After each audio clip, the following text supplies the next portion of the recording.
Katalis domestik dan global berpotensi mempengaruhi pergerakan IHSG pada September 2023. Sentimen yang dicermati oleh para pelaku pasar secara domestik adalah inflasi tahunan yang tercatat 3,27% pada Agustus 2023, lebih tinggi dari bulan sebelumnya sebesar 3,08%. Kenaikan inflasi pada periode tersebut dipengaruhi oleh harga pangan, salah satunya kenaikan harga beras karena musim kemarau yang berkepanjangan akibat El Nino. Dan untuk membahas hal ini sudah bergabung melalui sambungan virtual praktisi pasar modal Hans Kueh. Selamat pagi Pak Hans. Pak Hans, kalau minggu lalu IHSG terkoreksi 0,44%. Ada histori yang mengatakan setiap September bukan September ceria tapi justru September slam. Bapak bisa jelaskan tidak Pak mengenai kondisi di bulan September ini yang memang harus diwaspadai oleh para pelaku pasar? Ya, memang kalau kita lihat ternyata di bulan September ini market relatif lebih tertekan gitu ya. Tapi ini nggak cuma terjadi di Indonesia, tapi terjadi di seluruh dunia gitu ya. Jadi banyak bursa di bulan September itu ternyata marketnya lebih kurang baik gitu ya posisinya gitu. Memang kalau kita pikir orang memakai kesempatan di September ini gitu ya untuk melakukan bottom fishing ya. Jadi orang cenderung terkoreksi, kalau terkoreksi orang mulai akumulasi beli. Karena biasanya ini akan memulai rally di Oktober April yang relatif bulan-bulan yang lebih positif gitu. Nah di Indonesia sendiri dalam 10 tahun terakhir gitu ya, 6 kali marketnya terkoreksi di bulan September dan hanya 4 kali yang menguat gitu ya. Jadi memang kali ini kita harus melihat peluang September agak kurang baik gitu. Nah kalau saat ini mungkin kita melihat faktor utamanya tentang tentu datang dari global gitu ya. September ini orang masih berhati-hati dengan Federal Reserve gitu ya, apa kebijakan yang akan dilakukan. Tapi survei menunjukkan bahwa Fed itu ekspektasinya menahan tingkat suku bunga di September. Jadi kalau ada perubahan statement dari pejabat Fed tentu akan menyebabkan market cenderung terkoreksi gitu ya. Kemudian laporan Q2 itu biasanya udah berakhir ya di Agustus, sehingga di September ini tidak ada sentimen yang cukup positif di September. Nanti baru di Oktober baru keluar laporan Q3 gitu ya. Ini yang salah satu yang menyebabkan market cenderung bisa terkoreksi ya di September. Nah untuk tahun ini memang perhatian kita pada Tiongkok ya, sudah ada krisis properti di sana. Kemudian orang masih berhati-hati dengan data PMI di Tiongkok ya, apakah akan membaik atau enggak gitu. Nah kemudian biasanya memang investor ya profit taking ya, jadi menyebabkan pasar di September itu sedikit lebih terkoreksi. Iya, kalau dengan kondisi tadi Anda katakan IHSG September itu cenderung bottoming atau melemah terbatas. Pelaku pasar harus seperti apa Pak? Apakah wait and see terutama terkait dengan langkah The Fed yang masih akan menaikkan suku bunga lagi kemungkinan di bulan Oktober meskipun inflasi Amerika Serikat sudah cukup terkontrol baik? Ya, memang kalau kita lihat yang sebaiknya dilakukan investor memang di awal-awal September ini sedikit wait and see ya. Kita masih menunggu pasarnya akan seperti apa gitu ya. Kemudian memang di Bursa Efek Indonesia sendiri ada perubahan kebijakan yaitu simetris auto rejection gitu ya. Jadi kita tentu akan melihat bagaimana respon pasar. Tapi pada perubahan kebijakan sebelumnya dari 7% naik ke 15% tidak terlihat perubahan pada likuiditas pasar gitu ya. Bahkan sebenarnya itu kebijakan yang malah dianggap positif oleh investor asing. Tapi itu tentu harus kita cermati gitu.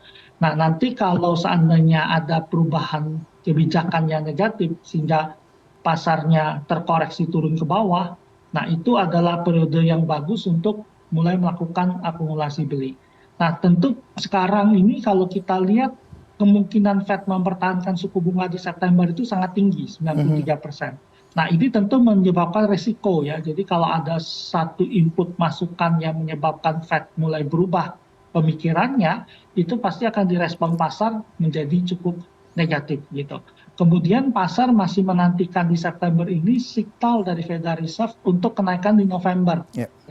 Nah ini nampaknya pelaku pasar belum bisa menerima kalau Fed menaikkan kembali suku bunganya di bulan November. Karena sekarang probabilitas pasar itu cuma 36% untuk kenaikan di bulan November. Nah, ini yang mempengaruhi pasar ya. Jadi kalau event buruk terjadi, market koreksi itu lebih bagus buying weakness di pasar saat ini.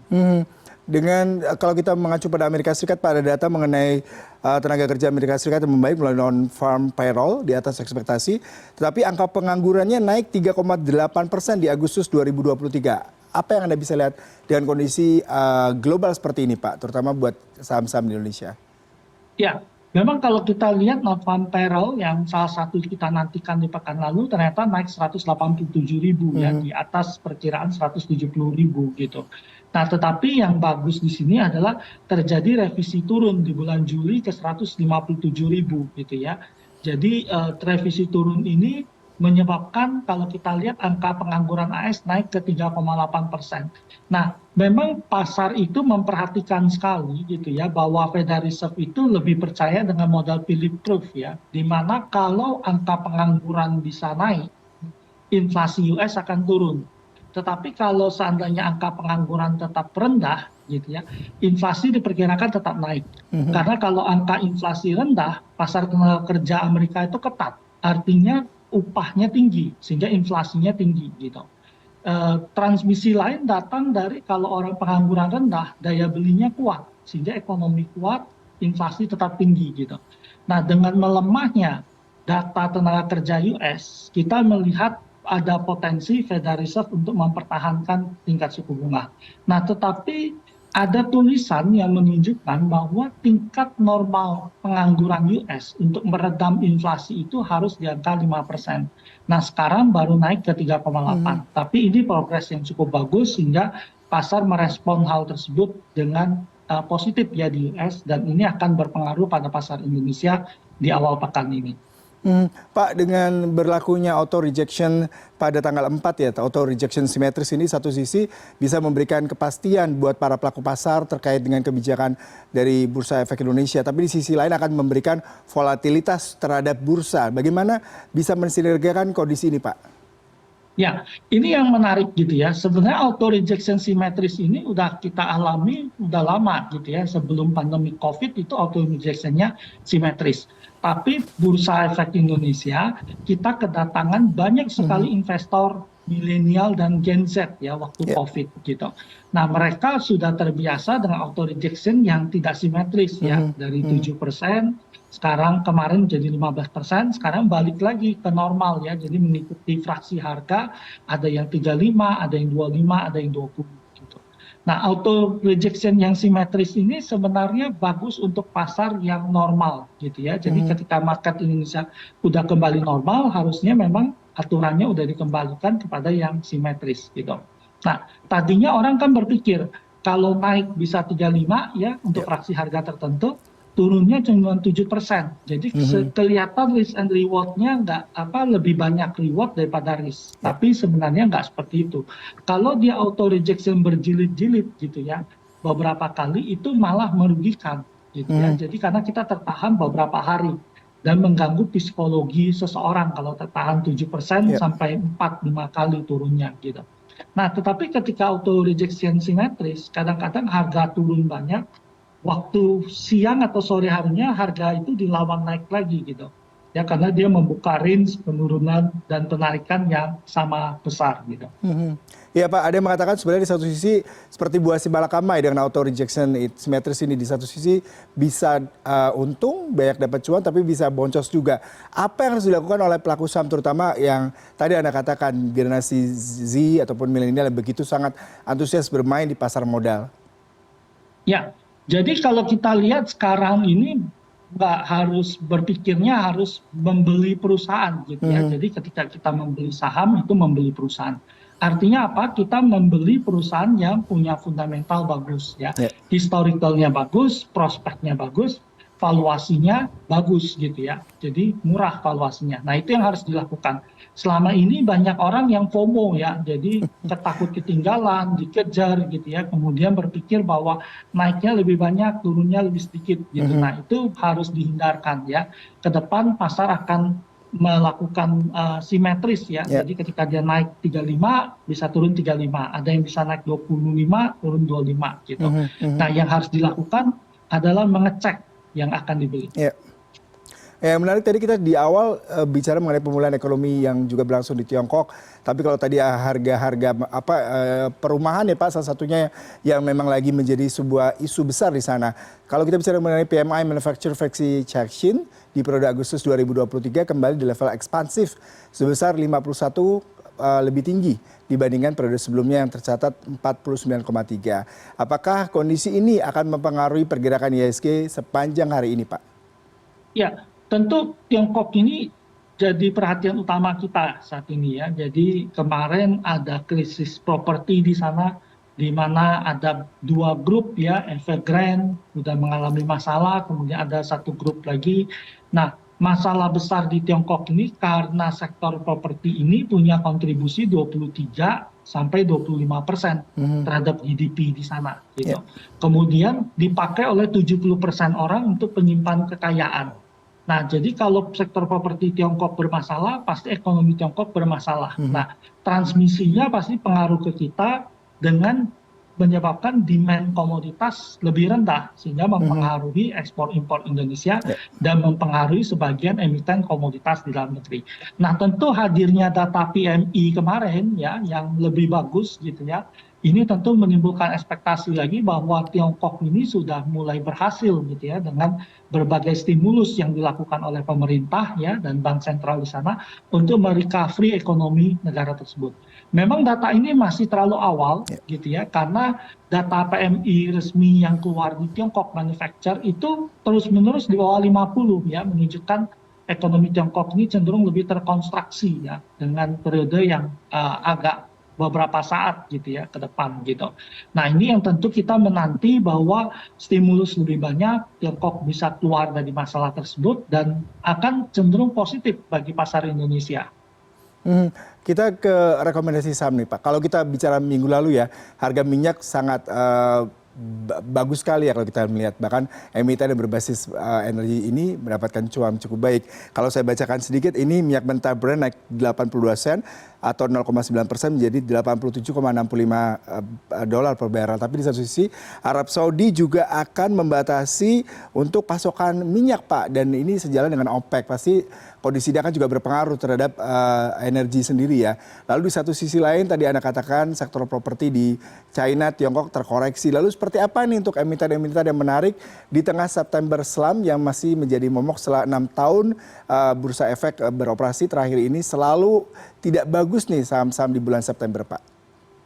Ya, memang kalau kita lihat gitu ya, minyak kemarin bagus pergerakannya ya. Sebenarnya bagusnya itu adalah di sektor energi ya, cukup baik. Nah, memang datangnya peningkatan pada harga minyak itu tidak terlepas dari Arab Saudi yang memotong produksi dia, kemudian Rusia juga akan memotong produksi gitu ya. Posisi itu menyebabkan kemungkinan kekurangan pasokan.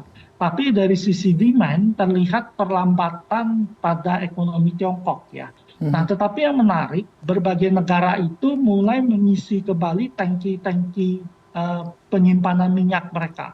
Karena dunia memasuki periode menjelang musim dingin ya di akhir tahun. Nah, khawatirnya musim dingin kali ini lebih dingin posisinya ya. Karena tahun lalu nggak terlalu dingin, takut ini kali ini lebih ekstrim dinginnya karena perubahan keadaan cuaca global gitu ya. Sehingga mereka perlu menyimpan lebih banyak bahan bakar. Nah, ini yang menyebabkan demand minyak cukup tinggi, yang menyebabkan harga komoditas energi cenderung terdorong naik. Dan kita pikir rally ini masih mungkin akan bertahan sampai akhir tahun ya, sampai musim dingin terjadi. Jadi kita akan melihat apakah ada musim dingin yang cukup ekstrim yang terjadi atau enggak gitu. Nah, kalau untuk saham energi kami merekomendasikan Bumi Resources ya untuk dibeli 136 sampai 142, cut loss di bawah 130, target kita 150 sampai 186. Nah, saham lain kita rekomendasikan BCA ya. Jadi BCA masih layak beli di 91 sampai 9250, cut loss di bawah 890. target kita 9650 sampai 9850 ya. Tapi mungkin lebih banyak trading yang kita lakukan. Kemudian saham lain BBRI ya kita rekomendasikan beli di 5475 sampai 56, cut loss di bawah 5350, target kita 5850 sampai 5960. Nah, saham yang lagi terkoreksi banyak nih gudang garam kita spekulatif buy ya. Memang industri rokok tidak terlalu menarik akhir-akhir ini karena cukai, tetapi ini spekulatif buy aja di 24 sampai 500, cut loss di bawah 23500, target kita 25400 sampai 25900. Nah, saham consumer good ya bagus karena menjelang pemilu, tapi nanti baru November ya kita mulai periode kampanye, tapi kami rekomendasikan beli di 11.000 sampai 11.250, cut loss di bawah 10.800, target kita 11.750 sampai 11.950. Baik Pak Hans, terima kasih untuk perbincangannya pagi hari ini. Selamat bertugas kembali Pak. Ya, terima kasih Pak.